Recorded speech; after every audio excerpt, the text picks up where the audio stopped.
Bonjour à tous et bienvenue sur ce nouveau Pitch Day des rencontres digitales IREF sur le thème de la formation.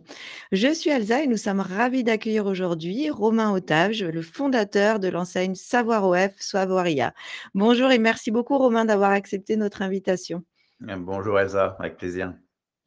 Alors Romain, avant de démarrer notre interview, est-ce que vous pourriez, s'il vous plaît, pitcher sur le concept de Savoir OF et Savoiria, s'il vous plaît? Ok, donc moi je suis Romain, ça fait 30 ans que je suis entrepreneur dans le domaine de la prospection, mais aussi de la formation. Et depuis une trentaine d'années, j'ai créé et accompagné à peu près 8000 organismes de formation. Et j'ai fait un constat, c'est que l'activité de formation est souvent très individualiste. Chacun a ses clients, chacun a ses thématiques, chacun sur son territoire, chacun ses financements, etc. Et du coup, depuis très longtemps, je me dis créer une dynamique, une communauté entre dirigeants d'organismes de formation afin de répondre plus précisément aux besoins des clients et d'en faire une vraie intelligence collective plutôt que effectivement chacun travailler de son côté et en fin de compte de faire la guerre de prix alors qu'on pourrait très bien travailler tous ensemble pour être encore plus performants. Ok. Très clair. Alors, bon, alors maintenant, on va rentrer vraiment dans le vif du sujet. On va détailler tout ça. Déjà, pour commencer, est-ce que vous pouvez nous raconter comment l'histoire de savoir, enfin, du groupe Business Plus, parce qu'en fait, le groupe s'appelle Business Plus, a démarré? OK. Donc, B+, c'est effectivement une holding qui chapeaute plusieurs entités. Donc, c'est ce que je disais tout à l'heure, ça, c'est mon expérience depuis 30 ans. Mais B+, avec les 8000 organismes de formation que j'ai accompagnés, B+, en fin de compte, regroupe, bah voilà, c'est ça, regroupe 6 structures différentes. Donc, en Ok. 2000, oui, en 2015, donc une première structure, suite à un constat terrain, comme quoi il n'y avait pas de… Oui, Elsa, non? OK.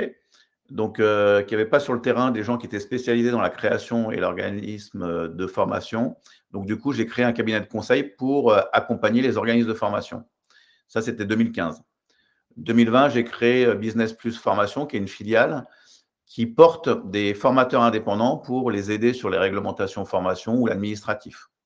En Ok. 2022, oui, j'ai racheté Séphir, organisme de formation en bureautique, langue, et on a accolé l'intelligence artificielle, on va en reparler tout à l'heure. Et puis, j'ai créé les marques déposées à l'INPI, qu'on va parler également, Savoir OF, Savoir IA. Et on en reparlera aussi un peu plus tard. On a créé notre propre académie de formateurs en intelligence artificielle. Ok.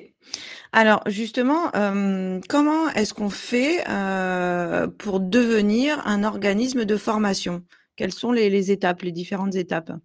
Alors, c'est vrai qu'en France, on est un pays où la formation est complexe. Donc, pour accéder au financement et que les clients soient remboursés des prestations de formation, il y a au moins 2 étapes. C'est obtenir un numéro de déclaration d'activité auprès de la DRITS. Ça, c'est un numéro de formateur dans un premier temps. Et après, pour accéder au financement, qui est un vrai atout pour aller commercialiser de la formation, c'est d'avoir une certification qualité qui s'appelle Calliope pour effectivement que les clients puissent être remboursés des prestations de formation. Voilà. Idéalement, effectivement, l'étape 3, c'est de se dire, je vais être accompagné sur du long terme grâce à une franchise ou une licence de marque pour qu'effectivement accélérer mon business. OK. Et alors justement, comment ça se passe? Qu'est-ce que c'est exactement, Savoir OF? Est-ce qu'on peut détailler un petit peu, justement ce que c'est? Alors, Savoir OF, du coup, c'est le résultat de toute mon expérience. Donc, on a créé, nous, toutes des procédures depuis qu'on accompagne des organismes de formation. On a créé tout un book de procédures.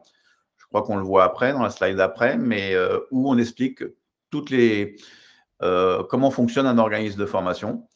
Donc, les procédures pour aller prospecter, communiquer, se digitaliser, etc., etc. Ça, on le fournit à nos adhérents, à nos licenciés.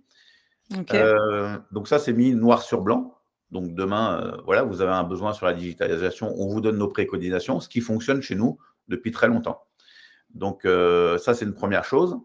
Et on met à disposition toute l'équipe qu'on a en interne, qui sont salariés dans le groupe, où en fin de compte, chacun a une casquette bien précise sur la formation. Donc, moi, je suis le responsable développement. Donc, on peut parler avec moi effectivement comment développer son business, avec Frédéric pour le commercial, avec Coralie pour la qualité, qui est aussi d'ailleurs auditrice AFNOR. Donc, nous, on a toutes les compétences internes liées à la formation. Donc, vous avez accès à toute cette équipe-là et à toutes ces procédures qu'on a vues juste avant. Donc, en fait, Savoir OF, c'est un organisme de formation pour les organismes de formation. Exactement. C'est un accélérateur. C'est-à-dire que la formation est vraiment un métier à part et très complexe. Donc, l'idée, c'est de se concentrer sur son cœur de métier qui est d'aller commercialiser de la formation sur les thématiques qu'on a envie. Et nous, on est le support pour tout le reste. OK.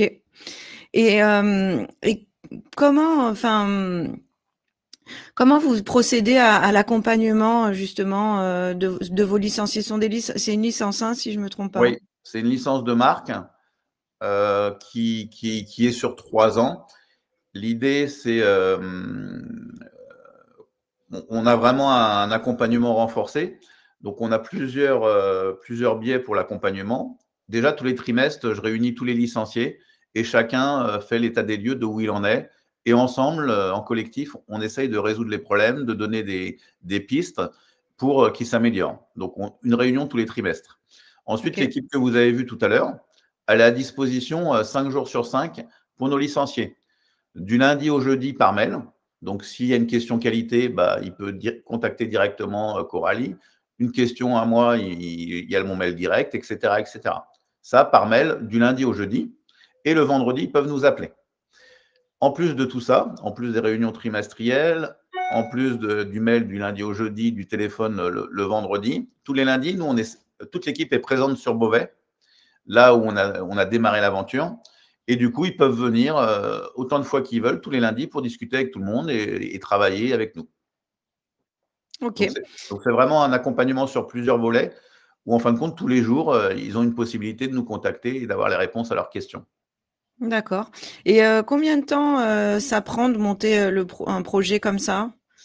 Alors, plusieurs possibilités, puisqu'on a deux, on va peut-être en revenir tout à l'heure, mais il y a ceux qui sont déjà en activité de formation, qui ont peut-être déjà les 2 étapes qu'on a vues tout à l'heure, le numéro de déclaration d'activité et le Calliope. Parce que là, ça va très vite, puisque nous, on a tout pour eux, pour aller commercialiser d'autres offres. Donc, du jour au lendemain, presque, je dirais, il peut démarrer. Quelqu'un qui démarre des zéros, qui veut créer vraiment de toutes parts une activité de formation, il faut compter 3 mois, on va dire, pour être accrédité à faire de la formation. Et puis, le 4e mois, il peut démarrer ses formations. D'accord. Et est-ce que, bon, j'imagine qu'il faut un local pour former, pour créer un organisme de formation, ou est-ce que ça peut aussi se passer chez le client? Alors, justement, c'est un des avantages de cette licence. On n'a pas besoin de local, forcément. Quelqu'un peut démarrer. Donc, dans la formation, il y a de l'inter qu'on appelle, on fait venir les gens dans une salle de formation avec multi-entreprises. Donc, cette salle-là peut être louée dans un hôtel, dans un endroit sympa, voilà, au coup par coup. Et effectivement, comme vous le dites, Elsa, on va souvent chez les clients. Donc, ça s'appelle de l'intra. Donc là, pas besoin de locaux, puisqu'on va chez les clients. Donc, quelqu'un qui démarre de zéro et qui n'a pas de salle de formation aujourd'hui, ce n'est pas un souci. OK. Donc oui, ça permet de démarrer progressivement et de Exactement. faire grossir son activité au fur et à mesure sans avoir Une tout de charge suite fixe. un besoin d'un fonds de roulement très important. Exactement. OK. Et on peut aussi démarrer seul, ou il faut avoir une équipe? Alors honnêtement, seul, ça peut être compliqué. L'idée, le vrai savoir-faire de notre activité en fin de compte, hein, et du licencié, c'est d'aller vendre. Donc, vendre, si on n'est pas au moins 2 personnes avec quelqu'un qui est sur le terrain, qui fait du réseau, qui fait de la relance, et cetera, c'est compliqué seul. Mais à 2, voilà, 2 profils complémentaires, avec au moins un profil commercial, heu, aucun souci. OK. Alors, j'aimerais bien maintenant que vous nous parliez un petit peu de ce Savoir IA. Oui. Alors, ce qui s'est passé tout à l'heure, je vous avais dit, qu'on a repris un organisme de formation, nous, en 2022. Donc avant de lancer cette, licence, de marque, nous, on l'a testé en fin de compte. On n'a pas voulu mettre sur le marché quelque chose oui, on se disait: «Ça va marcher», mais on voulait se le prouver à nous-mêmes. Donc, on a racheté un organisme de formation puisque je l'avais jamais fait, hein. J'ai accompagné que des clients depuis 30 ans et on s'est dit: «Bah, on va appliquer, notre formule et puis on va voir». Donc effectivement, on a racheté donc Cefir dans l'Oise en 2022. En 2023, donc on a déjà apporté nos process, qu'on a vus tout à l'heure, qui est la digitalisation et cetera. Et dans un deuxième temps, on s'est dit, il y a quelque chose qui va devenir incontournable demain, c'est de se former à l'IA. Donc on a accolé sur notre organisme de formation, des formations à l'intelligence artificielle et là, ça nous a donné vraiment un coup de boost. On a rajeuni déjà tout l'organisme de formation, mais aussi on a été touché de nouvelles clientèles et on a augmenté notre chiffre d'affaires de 30% et augmenté nos marges par 2. Donc on s'est dit, on a Bon, 2 ça volets fonctionne. et ça fonctionne. Donc en fin de compte, l'idée, c'est pour ça qu'il y a 2 licences de marque. Il y a Savoir OF et Savoir IA. Savoir OF, pour quelqu'un qui veut commercialiser des thématiques formation, métiers ou transversales et des gens qui veulent, commercialiser presque exclusivement de l'intelligence artificielle. Ils ont le choix OK, et on peut faire les 2 aussi si on a et envie. on peut faire les 2, exactement. Et d'ailleurs, c'est ce que je leur préconise. OK, et justement, est-ce qu'il faut, avoir une expérience dans la formation? Enfin, quels sont les types de profils que vous recherchez? Alors le type de profil, il y a pas besoin d'être expert dans la formation, honnêtement, puisque vous allez être accompagné pour ça. Vraiment, ce qu'on recherche chez nous, c'est quelqu'un qui va aller prospecter, donc soit un entrepreneur, soit un commercial, soit les 2. C'est uniquement la casquette qu'on recherche. Parce que vraiment, on commence à être une marque, reconnue sur le territoire, sur certains territoires et ça veut dire que ceux qui nous rejoignent, il va falloir qu'ils fassent un copier-coller de ce qu'on a fait ailleurs. Ça veut dire qu'il va pas falloir rester les 2 pieds dans le même sabot, il va falloir vraiment, travailler son département. Donc c'est des gens qui ont un bon relationnel et qui sont, bons commercial. Parce qu'il va falloir aller, communiquer de l'offre sur son territoire. OK, et donc du coup, il faut bien, j'imagine qu'il faut avoir une bonne connaissance du tissu économique local, c'est toujours mieux, avec donc par exemple des dirigeants, enfin là, faire partie, il faut peut-être s'intégrer, faire partie d'associations de dirigeants, enfin ce genre de choses pour, pouvoir développer son réseau. Exactement, Elsa. Vraiment, comme je vous disais, le profil, c'est un entrepreneur et ou un commercial. Idéalement, et c'est pour ça qu'on donne par département, idéalement le département là où il a un réseau le plus important, parce qu'effectivement, ça va commencer par là. Ils vont aller voir où ils vont appeler leur réseau, ils vont s'inscrire à des réseaux locaux. Ça commence par là. C'est qu'effectivement, on va faire appel au réseau avant d'aller prospecter dans le dur. Mais oui, c'est exactement ça. Il faut être plutôt bien implanté déjà au niveau des connaissances sur le territoire. Oui, puis après j'imagine que pour le reste, tout l'argumentaire, c'est vous qui formez, Oui. c'est vous avez toutes les clés pour bien Oui. développer, mais il faut que la personne, elle ait envie, quoi. Voilà, il faut vraiment, Exactement. Et puis même, on parlait de réseau. Quelqu'un qui a peu de réseau, c'est pas grave, hein, ça sera peut-être un peu plus un peu plus compliqué parce long. que voilà, mais je veux dire, on connaît les entreprises, on connaît la cible, on connaît comment les toucher, donc c'est pas un souci. Ce sera juste peut-être un peu plus long. OK. Est-ce qu'il y a un profil, purement investisseur? C'est un profil qui vous intéresse? Pourquoi pas?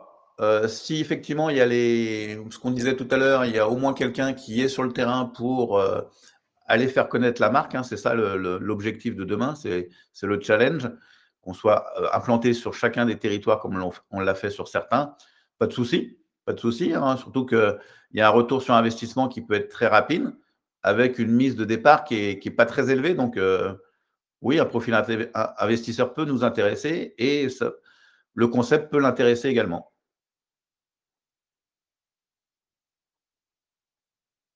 Hem, mmh, hop, pardon, j'ai fait une mauvaise manip. Attendez, je nous remets, normalement. Ok. Hop. Voilà. Donc du coup, parfait. Donc profil investisseur, OK. Il faut vraiment avoir une âme, de commercial, ne pas avoir peur d'aller chercher le client, voilà, Ouais. connaître un petit peu du monde, des entrepreneurs, enfin, aussi peut-être tout ce qui est, organisme officiel, mairie, Ouais, tout ça, hein? ouais. Dès qu'il y a quelqu'un qui a des collaborateurs, c'est une cible qui nous intéresse.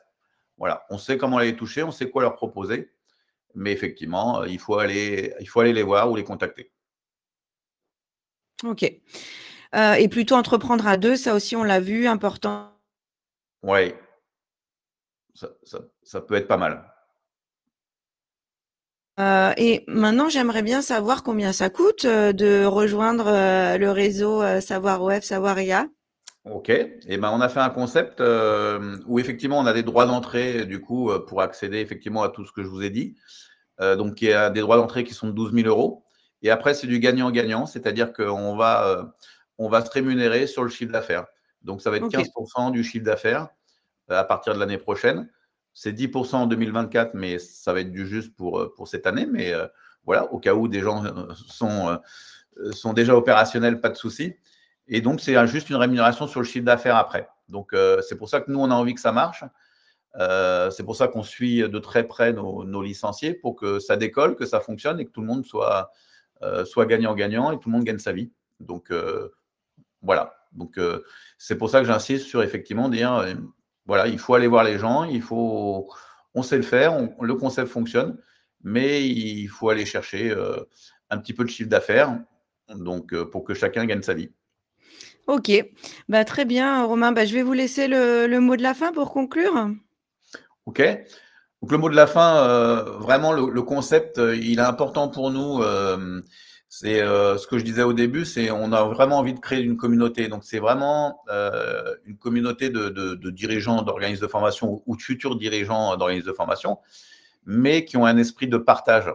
C'est vrai que je l'ai pas assez soulevé tout à l'heure, mais en fin de compte, on va tout partager, les offres, les formateurs, ce qui marche pas sur le terrain, etc. Donc, il faut vraiment avoir un esprit communautaire. On est là pour s'entraider.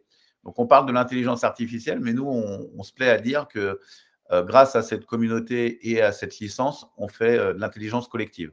Donc ça, il faut avoir vraiment, en plus de la prospection, il faut avoir vraiment cette envie de partager, d'aider et de faire monter en compétence toute notre communauté, parce que c'est ce qu'on voit sur la slide là, c'est qu'on est persuadé qu'à plusieurs, on est meilleur et on va plus loin. Ah bah, ça, c'est évident. Eh ben, écoutez, merci beaucoup, Romain, pour tous ces éléments qui ont été, j'en suis sûre, très intéressants et instructifs pour les futurs franchisés. N'hésitez pas à vous rendre sur le stand de Savoir,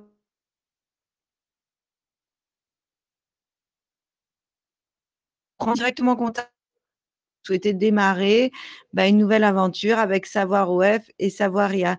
Merci beaucoup, Romain. Merci Elsa.